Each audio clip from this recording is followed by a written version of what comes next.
Miilos, we are back for you to give us a piece of your mind. I love this series. Have you got some good feedback from the series so far? I got a lot of feedback and I got a lot of questions on my Instagram. I say, when are you going to talk about this, when are you going to talk about that? Nice. So I think Video Agreement and Jay's, I will start my educational series. Awesome. And actually tell all the guys that they want to hear it, at once, so I don't have to repeat it a million times. I mean, right. You guys, I want to help, but it's impossible to answer everybody's question. So watch the episodes. Yeah, so watch the episodes. Absolutely, that's what I told them. Jay Cutler TV, Miilos frame of mind. Right. So I'm going to start with the most basic thing that everybody should know, and it is about caloric requirement. When we do the diet, pre-contest diet, off-season diet, doesn't matter what it is, we need to know what we're doing. You can't just guess. So all of you guys, beginners, advanced, guys that were following wrong diet and shut your metabolism down and gain a lot of weight, and guys that are preparing for the show, there are certain rules you have to follow here. First, you start with the physiological needs of body. Okay, everybody, doesn't matter who we're talking about, we have what our heart needs, how much energy to beat, and lungs to breathe, and brain to function. Survive, yeah. Yeah, survive. This is physiological needs. All the organs require a lot. So there is something called basal metabolic rate, BMR, and it's determined by your height, weight, age, and gender. Medically, most common used formula, quite accurate, is Harris-Benedict formula. And pretty much this is what they use in the hospitals when they take you there in your critical condition. They need to feed you, and they need to put enough calories to maintain your life. So this is how I start with everybody. First, give me your height, weight, age, gender, and you can go on a BMR calculator on the internet. Put all your things, and you're gonna come up with your basal metabolic rate. That means that you in a state of coma, right? If you'll be in the hospital, not moving, not blinking, really, this is how much calories your body is going to use, just to maintain life. So I always start that this would be a base. So now when you go to sleep, that resting metabolic rate is quite close, but it's a little bit higher. But I would consider that this is your BMR as you're sleeping. So for somebody, a bigger guy, that maybe we have a BMR of 2,400 calories a day, that would be easily calculated as 100 calories per hour. So when you sleep, every hour, how many hours you sleep, 6, 7, 8 hours, consider this is 100 calories an hour that your body needs to use to maintain life. Now, as soon as you wake up, your metabolism picks up. And even if you're completely inactive, it's about 30-35% higher. So now, you're at complete rest, doing computer work or whatever else you're doing, not physically active, really, you're burning 130, 140 calories, right? And now, as you know, anything that you do physically will start burning more calories. So if you go on the internet and pull 1 hour of house cleaning and ironing or whatever else, it's 400 or 500 calories an hour, right? It's amazing what physical activity can do. So now for our bodybuilders, fitness competitors, figure competitors, bikini, doesn't matter, right? If you're gonna wake up in the morning, which most of us do, and do that mandatory fasted state cardio, you're gonna start using a fuel that aerobic activity is using, which is fatty acid, right? So fats. When you do the cardio, you burn fats. As you're sleeping for 6, 7, 8 hours, right? And you wake up in the morning, you have a perfect opportunity to burn some body fat. And I call that fat burning phase of the day. This day, you wake up, you don't do nothing, not even BCAAs, EAAs, gluten, and nothing. You cannot take any nutrients because amino acids are fuel. It can be converted into the fuel. So on completely empty stomach, you do the cardio, you're gonna have 1,000,000,000% for sure burn some body fat. Now you go for the remainder of the day. So now I have 2 more phases, maintenance phase and anabolic phase. As I talk about in my last frame of mind for Jay Cutler, My hyperemia advantage theory, so my training is my anabolic phase. This is when I try to push everything in the muscle. But after cardio, until the training, I'm going to have that maintenance phase, and every 2.5, 3 hours, doesn't matter how you structure your diet, you're going to put enough calories to maintain, not to gain, not to lose, right? At that particular times, you can choose, 3 different things. You can have all 3 macronutrients, protein, carbohydrates, and fat. For a lucky, fast metabolism type of guys, ectomorphic, they can eat anything. You can, mix just good nutrients, protein, carbs, and fat. For endomorphic, they're a little bit more fat, they have a slower metabolism. More than likely, I would tell them don't even touch the carbs, keep the protein and fats. As long as you don't touch the carbohydrates, right, you're not gonna trigger the insulin release. Insulin stops fat burning, so it inhibits fat burning. So I would much rather you have a good source of protein and good fats until you're ready to train. And for bodybuilder guys, especially that we are going into this mass building phase, I don't mind them having protein and carbs by all means. Usually, my first meal would be no carbs, so you continue that fasted state, at night until the morning. You do the cardio, and first meal, so you have a 3 more hours possibility to keep burning fat. Now we have to talk about caloric requirement, right? So how much calories you should take? If I take as many calories as I'm going to burn, right, I'm never going to be able to, lose body fat, right? So we have to create a little bit caloric deficit to, burn some energy reserve stored in the body fat. So those guys are going to calculate their caloric requirement and make 500 calorie deficit, right? In extreme situation, I would go even 1,000. However, I've seen coaches that starve their clients. They do diets that are 2,000 calories deficient, and usually, that would shut down metabolism very fast. They would sacrifice some hard-earned muscle mass, and then they would have a hard time picking it up later. So, much rather take 16, 18, 20 weeks out of the show and slowly diet down. Inspect what you expect. Look in the mirror, monitor. Check your body fat. And with this 300 to 500 calorie deficit, you're going to accomplish it, within 6-8 weeks, very, very efficiently. And then you're going to have another 4-6 weeks for fine tuning. Now, speaking of these calories, right? I was talking about the guys that, let's say, have a 2,400 calorie BMR. If you're going to do 1 hour of cardio, add 500-600 calories. If you're going to train in a gym, add another 500-600 calories per hour. If somebody trains twice a day, right? Multiply this by 2. Another thing you have to, think about it. As soon as you have some physical activity, like me and Matt just now finished the training, even though now I'm in complete rest, my metabolism is picked up because we just did all the crazy giant sets and everything else. Or same with the cardio. As soon as you finish cardio and you stop, now you're not longer walking on a treadmill or something, but your metabolism is way more than your BMR type of metabolism, right? So when you add 500 for cardio, 1,000 for training, that's already 1,500 plus your 2,400.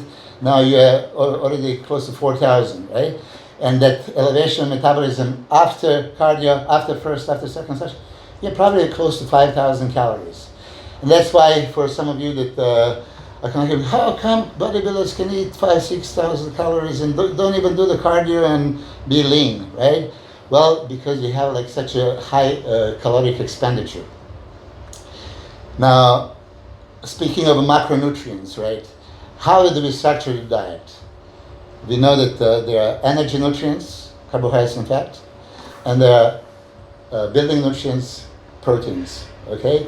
Amino acids is the building blocks of protein, are only building material for your body. There is no way that carbohydrates and fat, can be used as a building material. But protein can be very easily converted as energy. So first thing that I do with everybody, I tell them extremely high protein intake, which a lot of doctors would complain. And to all those doctors that would complain, I would challenge them to put any study that a healthy individual with a healthy renal system, kidneys, right, would have an issue with what would be a toxic amount of protein.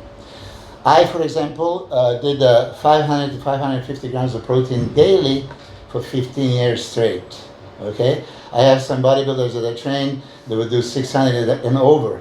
I have some ladies doing 300 to 400 daily, which is, oh, you don't need it. Well, do you need it or not? That's questionable. If I follow the science and just what I'm told, you know, I got certain results. Then I said, let me be free-minded and increase the protein, double up or triple it, and then see what happens. And boom, results are astonishing. I actually have a few competitors that even went higher than I recommended, and they even further increase their muscle mass. So my protein suggestion is minimum for any human being on earth is 1 gram per pound of body weight. 1 gram. Bodybuilders, 2 grams. Okay? Competitors, you can go easily 2.5, 3 grams of protein per in a pound of body weight. So this is, you know, first thing. Now with that, for that maintenance phase, you have to calculate what would be your maintenance phase. You can add amount of carbs to add up, you know, to the amount of calories you need for 3 hours, or fat for amount of calories that you need for these 3 hours, or combination of. So now, as you have a fat burning phase, you maintain it, and you came to the anabolic phase when you train, as I touched the subject last time. You prepare the body, you saturate the blood, you put all the anabolic, anti-catabolic, fat burning nutrients, supplements, right? You're gonna saturate the blood, and that blood is gonna now go to the muscle, and you're gonna be shoving everything into the muscle. Right after the training, there is again that huge window of opportunity, the first couple of hours, or by science, next 6 hours. Physiological preference of your body is to continue, replenishing what was just done, which means you break down the muscle tissue, you empty your glycogen storage, ATP storage, and everything else. So, body always reacts upon what you do throughout the day, right? So if your muscles are affected, damaged, and need replenishment, all these nutrients are going to be going now towards replenishing, and this is that anabolic window. This is my anabolic phase. So if you do this correctly, right, you have a fat burning phase, maintenance phase, and then anabolic phase. Some days you're going to choose, I'm not going to do the cardio, I'm lazy, that doesn't matter. Okay, that day, maybe you didn't do that fat burning phase, you have to reduce your caloric intake by 500 calories. Sleep longer, no problem, but continue with the maintenance phase as soon as you wake up, next meal, next meal, next meal. So my diet is not really a 24-hour diet, it's like every 3-hour diet. This is what I did since 1991, and I competed extensively throughout the 1990s, and my diet would just be based on this. Okay, I'm going to do more cardio, I'm going to train twice a day. This is the only thing that I adjust. When I see for myself or for my athletes in a anabolic phase now, in a, let's say, off season, which I never consider off season, but okay, in a mass building period, I'm inclined to give them a little bit more calories, but at that time I choose, to avoid fats, and I do carbohydrates and protein, because we can push carbohydrates into the glycogen storage, and I would bet my life that science is not right when they consider this human body can store maximum 750 grams of glycogen. Guys that train, they have a complete glycogen depletion several times. Your body always adjusts by super compensating. You can now store more and more. So the guys like Jay Cutler, for example, they was eating over 1,000 grams of carbs a day, right? Myself included, Dennis Wolf, and many other. You do this constantly, right? You experiment, and I think I mentioned for Dennis Wolf, for Olympia, for carb loading, we use 5,000 grams of carbs in 3 days. Now, if you consider that glycogen storage is 750, he should have been filled up after 750 or 1,000. Deduct calories throughout the day that he would burn. But usually, when you're competing in these last 3 days, you are resting, you're not doing anything, so the caloric expenditure will be much less. So I'm saying that bodybuilders have a dramatically higher glycogen storage of any other athletes because of what we do. So to generalize again for all the people that are listening, and if they have any questions, you can put it on Jay Cutler TV under, or send me an Instagram like last time. This is how you start, and you can start if you're a personal trainer. Make sure that your client would give you their height, weight, age, gender. You calculate their BMR. Okay, then you ask them what they do. If they have a physical work, right, they need more calories. If they have office work, they need less. And then if they can do 1 cardio, 2 cardio sessions, 1 workout, 2 workouts a day, you have to fill up right nutrients throughout the day. And what I would suggest, and I hope that makes sense, if our body has all 3 macronutrients in exact amounts that needed, what you need is there, it can function properly and completely. If something is missing, okay, now body has to make one out of the other. So if you choose to have less carbohydrates, okay, and very low fat, not enough energy, then these amino acids that can be used to replenish your enzymes and hormones and tissues and hair and muscles, amino acids are going to be converted into the energy and fuel, right? So you're compromising.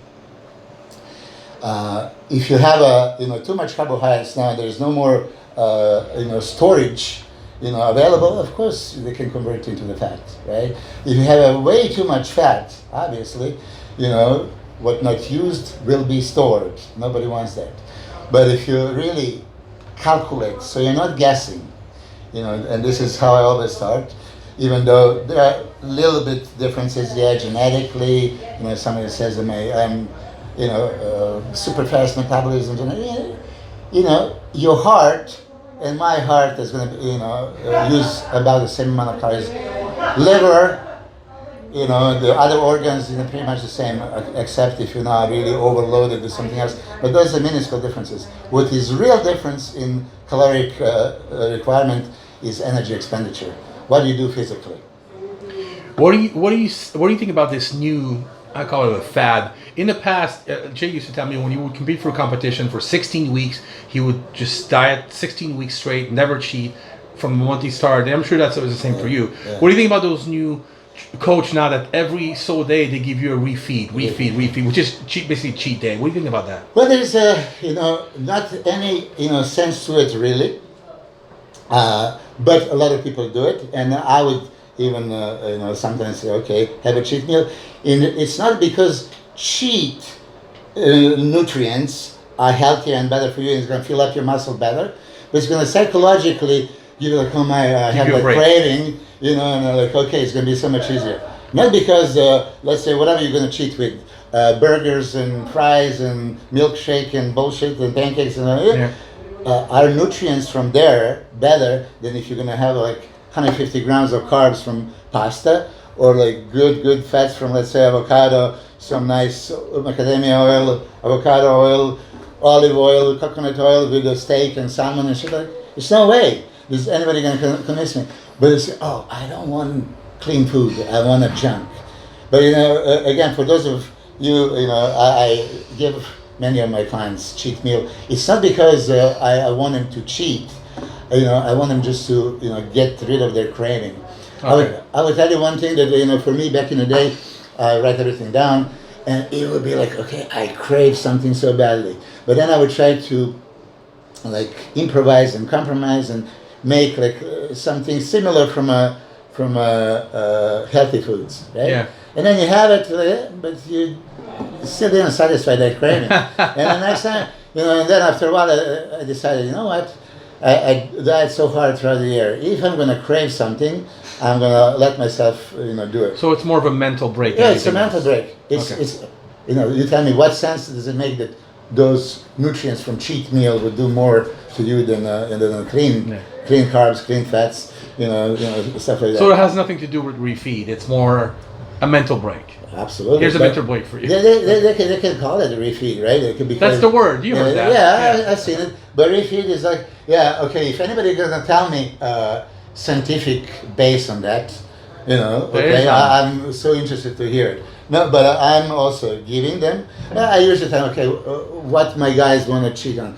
You know, bunch of sushi. Sushi is not to cheat. It's kind of clean, yeah. It's clean. I give them in their diet. I Yeah, mean, yeah.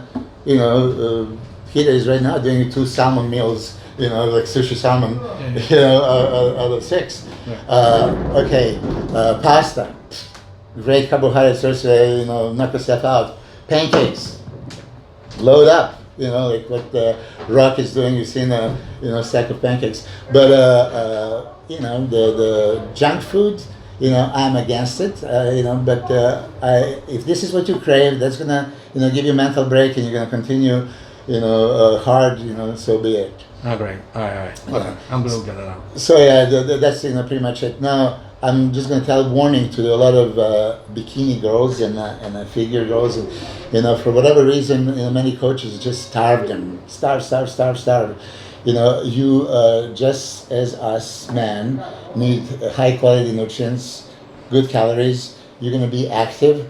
Your BMR is dramatically lesser than ours because you're smaller and your metabolic rate is going to be probably 1,500 calories, at rest. But then you add this 500 calories on the cardio, and then you add this 500 calories, right? So there you go to 2,500 calories easy.